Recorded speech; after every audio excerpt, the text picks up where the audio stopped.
dice que ya está para conversar. Vamos a conversar de este tema también seguramente con politólogo Boris Mauricio, amigo de IS Televisión. Y le damos la bienvenida. Me dice Lucero que ya está, lo tenemos en línea. El saludo, buenos días, Boris, bienvenido. Buenos días, Néstor. Gracias por la invitación. Estoy grato a poder conversar con ustedes y con la audiencia para ver desde el punto de vista de la ciencia política, hacer el análisis, ¿no?, de lo que está sucediendo y los temas de interés dentro de la política nacional. Hay un comentario en el círculo de expertos, politólogos, analistas, que nos gustaría tener tu opinión también, Boris, con respecto a estos desastres naturales que han afectado y están afectando a la vida de los peruanos, que le ha caído como anillo al dedo al gobierno nacional, que puede ser forzada, pero no deja de tener cierta coherencia, ¿no?, en el análisis, pero que desnuda también otras situaciones, como el protagonismo o el anuncio espectacular para la ciudadanía, pero nada de situaciones puntuales y concretas. ¿Cuál es el análisis del tema político en la que está inmersa todo lo que significa el gobierno nacional, la presidenta Boluarte, su gabinete, y en la que tampoco escapa el Congreso de la República, y esta situación de emergencia, de alerta roja en la que estamos casi todo el territorio nacional? Sí, los sistemas políticos, cuando entran en crisis por diversos factores, sean naturales o sean factores por algunos grupos sociales o también dentro de la lucha que hay entre los propios actores políticos, en el caso del gobierno, los gobiernos tienen dos perspectivas en ese sentido.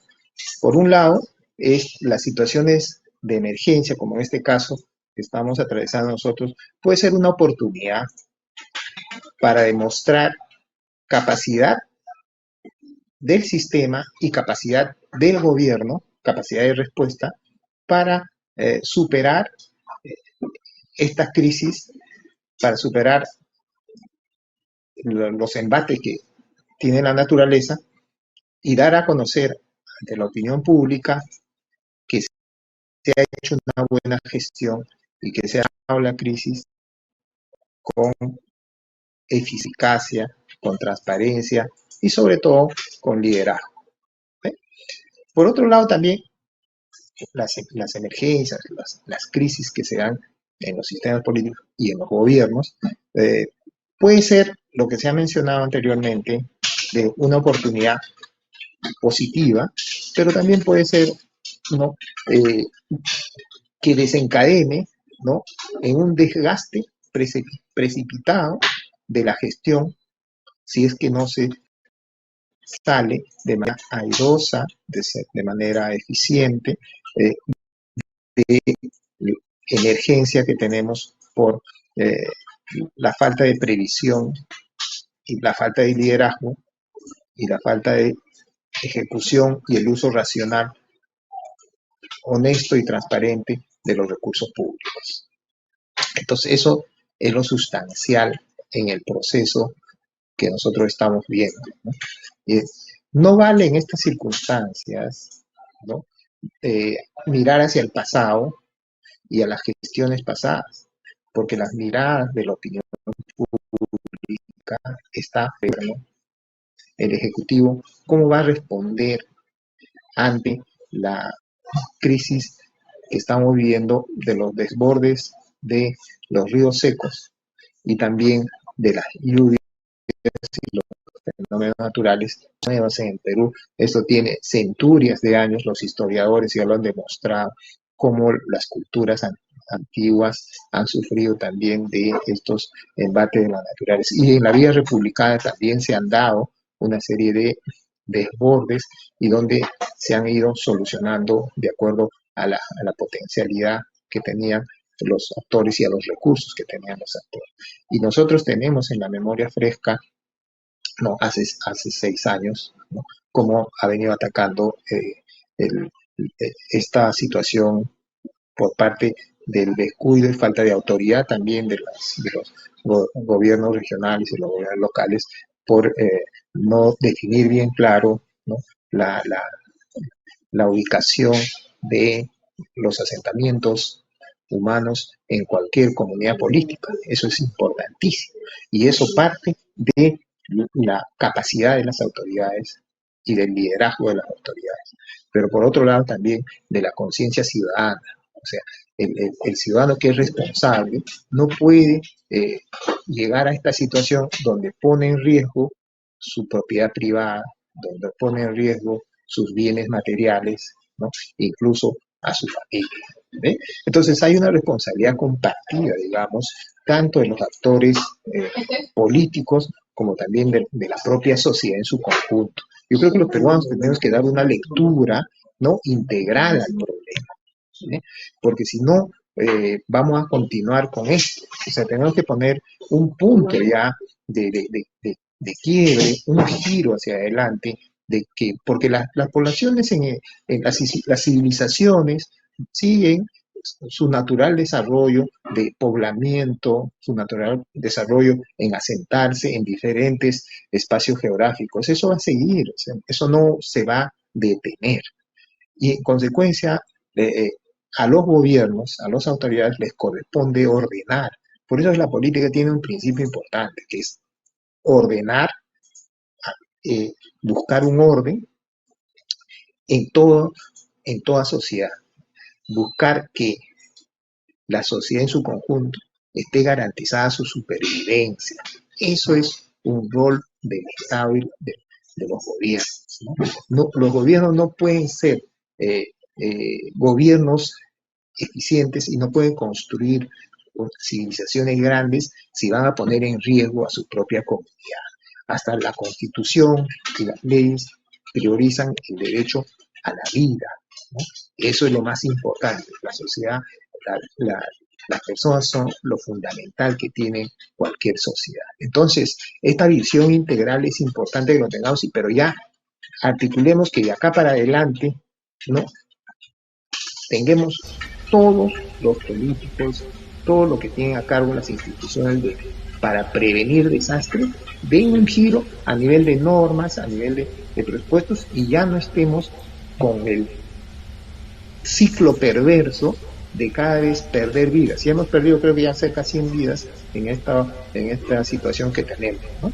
Entonces, hay profesionales, geógrafos, especialistas en hidrografía, especialistas en suelos, especialistas en geología. Todo tenemos, el Perú tiene los profesionales. Entonces, ¿qué es lo que pasa acá, ¿no? Como yo lo han dicho muchas personas, claro. La palabra ahí es planeamiento. Pero sobre todo es liderazgo, porque alguien tiene que liderar y decir, ok, ya no busquemos que estos ciclos desastrosos que nosotros, por agredir a la naturaleza, por no obedecer las leyes de la naturaleza y por no tomar las predicciones de la naturaleza, estamos siguiendo con los costos sistemáticos de vidas y de recursos, porque hay un costo no solamente de recursos, sino hay costo de vida que sumados nos dan como una perspectiva de un Estado fallido, ¿no? O sea, con gobiernos que no tienen el liderazgo correspondiente para poner un coto y definir a nivel de la posteridad que ya no suceda los costos y las muertes, sino que sea una solución plena. Claro, y creo que la duda o la pregunta, Boris, es si este gobierno transitorio está en la capacidad de articular toda esta participación de profesionales que se resume en una palabra, ¿no? Planeamiento. El planeamiento que desapareció con Fujimori cuando desaparece el Instituto Nacional de Planeamiento. Ese es un escenario. El otro escenario, ya de la presidenta Boluarte y el gobierno transitorio, es que si da solución, por lo menos a las urgencias producidas por estos fenómenos naturales convertidos en desastres naturales por negligencia humana, si logra solucionar, podría, y esa es la pregunta para el politólogo, podría significar que la presidenta Boluarte y el gobierno transitorio alarguen el periodo hasta el 2026. Caso contrario, la salida sería en el más breve plazo. ¿Cuál es la lectura? Claro, una buena gestión a una crisis que genera. Como habíamos dicho, hay dos aspectos que se pueden ver. Uno, puede generar un riesgo si es que no sale airoso, no sale bien de esta crisis, o puede también consolidarse un poco su gestión y también aumentar, digamos, la opinión favorable hacia el gobierno, ¿no? Esos son dos elementos que se pueden generar de esta salida. Pero viendo el recurso humano, viendo la capacidad burocrática que articula el gobierno, eso también lo vamos a ver cómo maneja, ¿no? Todavía no está claro qué personas especializadas están manejando de esta emergencia para ver si es que se sale airoso y efectivamente pues se toman las decisiones necesarias con un criterio de previsión, con un criterio de planeamiento, donde el CEPLAN, si ya no existe el Instituto Nacional de Planificación, pero está el CEPLAN, pero que trabajen articuladamente y que no sea el CEPLAN una institución de adorno, sino una institución donde el gobierno no haga caso a lo que los planificadores están estableciendo en sus estudios de prospectiva, lo que hacen con respecto al desarrollo del país. Entonces, es fundamental tener que las instituciones funcionen en el Perú para prevenir estos desastres. Ahora, el costo para el gobierno, desde una perspectiva de la opinión pública, va a depender cómo soluciona el problema inmediato, ¿no? Si tenemos en Lima, ¿no?, 20 ríos secos que han vuelto a estar mojados, entonces, ¿cómo el gobierno articula con los gobiernos locales y regionales para iniciar un proceso de encauzamiento y dar seguridad a todas las poblaciones que están en los márgenes de esos ríos? E incluso es un llamado de atención a las empresas por ejemplo, en el caso de las playas, que han vendido terrenos sin un criterio de estudio geológico e histórico de la naturaleza cuando se presentan los fenómenos de las lluvias, ¿no? Entonces ahí estamos viendo que ya hay una serie de playas del sur de Lima que están siendo afectadas. Y eso no debería suceder, ¿no? Entonces ahí también la autoridad que debería definir muy bien qué hacer con todos los terrenos, con todas las viviendas que están en los márgenes de ríos secos, porque en cualquier momento estos van a mojarse, estos van a traer huaicos. Entonces, si el gobierno dice a partir de ahora, ¿no?, vamos a hacer una política de encauzamiento, dar seguridad a todos aquellos, y también los que están en el borde, ver la manera de cómo se poblan otros lugares. Entonces, ahí vamos a ver si hay una salida rápida y eficiente al problema de que estamos saliendo afectados, no por que la naturaleza se ensañe con nosotros, sino que somos nosotros, los humanos, que hemos agredido a la naturaleza y hemos enfrentado a la naturaleza por querer tener una posición y vivir a los márgenes de los ríos y no tener el encauzamiento debido y la protección debida. Hay que trabajar, hay que actuar, y en todo caso creo que la lectura de lo que estamos conversando, Boris, no es que le haya caído como anillo al dedo la situación, porque las dos situaciones son difíciles, la situación política, porque la opinión de los ciudadanos del sur con respecto a Dina Boluarte antes de esta situación de desastre y de emergencia nacional no ha cambiado. Es más, lo que creo que es que se le ha acumulado al gobierno nacional dos problemas que están sin solución. Lo que pasa es que en esta última etapa, con esta emergencia, si soluciona satisfactoriamente, lo más probable es que la tendencia de otros sectores ciudadanos que no son los del sur pueden cambiar la opinión que la tenían desfavorable, pero la situación se mantiene en ese escenario. Y el otro escenario, no sé si hay un comentario sobre lo que estoy señalando, Boris. Sí, porque no es un tránsito o una situación airosa, una solución a un tema pueda mejorar la insatisfacción de una demanda. Yo creo que no es correlativo o no es que rápidamente, ¿no? Y pueda tapar lo uno, solucionar lo uno, puede solucionar lo otro. Yo creo que no. Yo creo que son procesos diferentes, ¿no? Este es un proceso inusitado, este es un proceso súbito que el gobierno tomará acciones. Pero la demanda está persistente. Eso no debemos olvidar. Y no, el gobierno tampoco creo que lo tiene que olvidar, que todavía está la demanda de política de ciertos sectores del sur, ¿no? Demanda de unas nuevas elecciones, demanda de la renuncia de la presidenta y la demanda de que a todos los fallecidos en este proceso de paralizaciones que hemos tenido, ¿no? Se les dé la debida, el debido proceso, la debida investigación ante los órganos jurisdiccionales y puedan efectivamente, ¿no? Si ha habido excesos o no ha habido excesos en el uso de la fuerza y quiénes son los responsables de las muertes que hemos tenido todos, que no se ha enlutado todo el peruano. Entonces, yo creo que termina la emergencia porque las lluvias son periódicas, como todos lo sabemos, ¿no?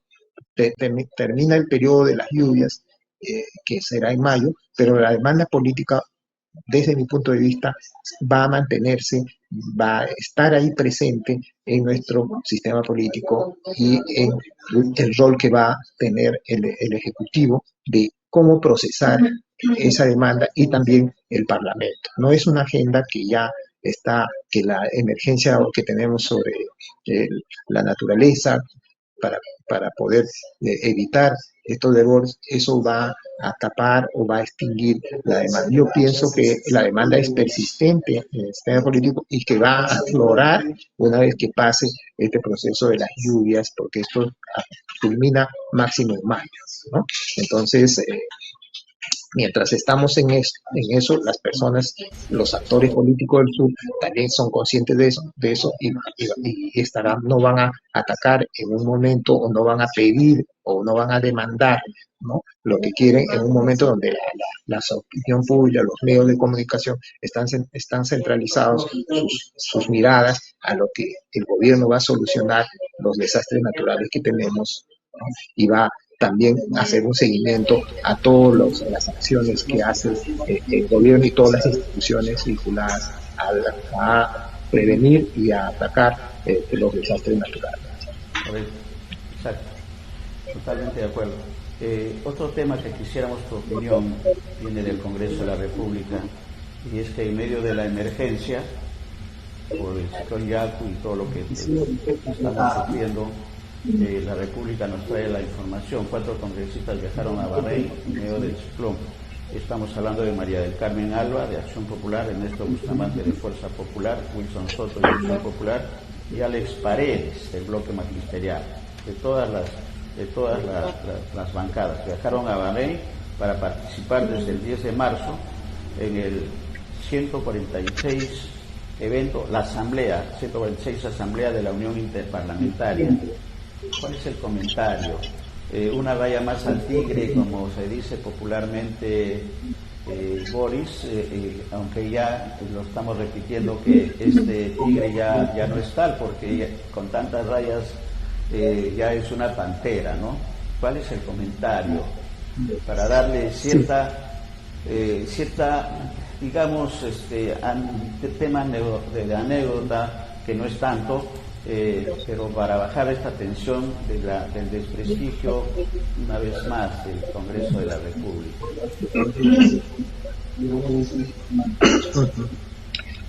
Mira, yo creo que como parte de la cultura parlamentaria que la población, los ciudadanos debemos tener, porque cualquier ciudadano que tenga 25 años tiene el derecho y puede acceder a ser parlamentario, a ser congresista del Perú. Y tenemos que entender que la función de representación es una función tanto interna como externa. Que un parlamentario salga a la Unión Interparlamentaria, que es un órgano internacional que articula a los diversos parlamentos del mundo para ver su problemática, ¿no? Se da cada cierto tiempo, e igual como salir de comisión ante un Estado que puede invitar, o un parlamento, el Parlamento Europeo o cualquier parlamento puede invitar a una delegación a su instalación o a su aniversario de su patrio, o también a su aniversario de la propia institución parlamentaria externa. Entonces, son parte de las prácticas y las relaciones internacionales que se dan entre los parlamentos y entre los parlamentarios. Eso es formal y es una práctica que se hace cotidianamente y es parte de las relaciones internacionales que tienen los parlamentos. Ahora, lo cuestionable, digamos, es desde el punto de vista de la ética, ¿no? O sea, si es bueno o si es necesario que en determinadas circunstancias los parlamentarios puedan viajar, estando el Perú en una situación de emergencia, estando el Perú en una situación de crisis, si es lo adecuado o lo inadecuado. Ese es el tema. Entonces, por un lado, tenemos una comisión de ética que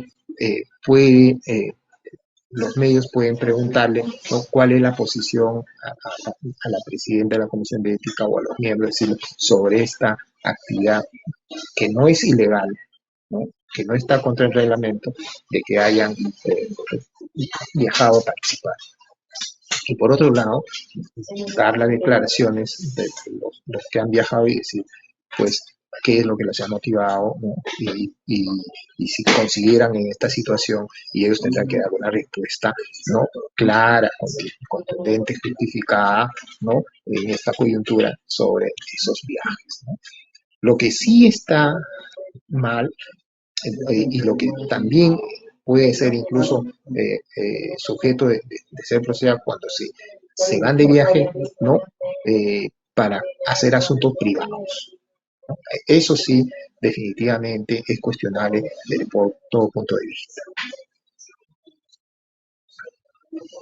Totalmente coincidimos con la apreciación, o sea, no estaban impedidos, eso es cierto.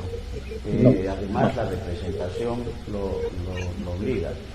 Para un evento interparlamentario, además, lo malo es el momento, y si no iban, quedaban mucho mejor, porque todavía se encuentran en el Golfo Pérsico, esta activa de congresistas. Pero bueno, ese es el escenario. Un comentario final con respecto a la situación, Boris, de la gente de Pedro Castillo, los dos congresistas, la presidenta del Consejo de Ministros de Pedro Castillo, Betsy Chávez, y el ministro que también es congresista, que han sido ahí acusados en la primera instancia, constitucionalmente en la primera instancia de la comisión, que van a pasar al pleno. ¿Cuál va a ser el futuro de ellos y del ministro que también está en el grupo de la acusación constitucional? Sí, yo creo que ya hemos pasado la etapa previa y solamente queda la etapa final del pleno. Ya tanto en comisión como también en comisión permanente, ya se aprobó, ¿no? Procesarlos políticamente, que ya el Pleno dará la respectiva sanción, puede ser 5 o 10 años de inhabilitación, y que puede incluir mandar lo actuado al Poder Judicial y al Ministerio Público para que ya en el plano penal ya ellos procesen. Pero sí es importante para nuestra sociedad democrática, para nuestro crecimiento democrático y para valorar la democracia, sus principios, sus valores, es que este acto es el acto de mayor traición política dentro de un cargo político, ¿no? El querer vulnerar a la democracia y querer vulnerar la voluntad ciudadana, la voluntad del pueblo, que es el elemento sustancial que fundamenta la existencia de una democracia representativa. El querer disolver el Parlamento, ¿no? Dar un golpe del poder ejecutivo, es el delito mayor, el delito político mayor contra la democracia, es decir, contra el pueblo, porque es el pueblo que ha elegido a los 130 congresistas, y si un ejecutivo de fuerza quiere disolverlos al margen de la Constitución, está cometiendo un delito político de la más alta jerarquía. Eso tenemos que ser bien claro todos los demócratas. Al querer disolver los parlamentos, aún así no se haya hecho, o no se ha hecho realidad, ya ese intento ya es punible. Y el Parlamento por eso está procesando bien, me parece a mí, de la manera más correcta, y va a ser contundente. Porque solamente puede ser disuelto un Parlamento constitucionalmente cuando 2 veces ha sido censurado su Consejo de Ministros. Eso lo tenemos que tener claro como cultura política todos los peruanos. Pero si esto no se cumple y hay un presidente que quiera disolver al margen de la Constitución, se convierte en un golpe de Estado, definitivamente, aunque sea el intento. Y eso, de acuerdo a las investigaciones, todos los implicados en ese golpe de Estado tienen que ser procesados por el Parlamento y sancionados políticamente por el Parlamento. Porque lo que necesitamos es que los valores democráticos en el Perú se institucionalicen. Y en ese sentido, yo creo que van a haber todavía más personas que van a estar implicadas en esto, al margen de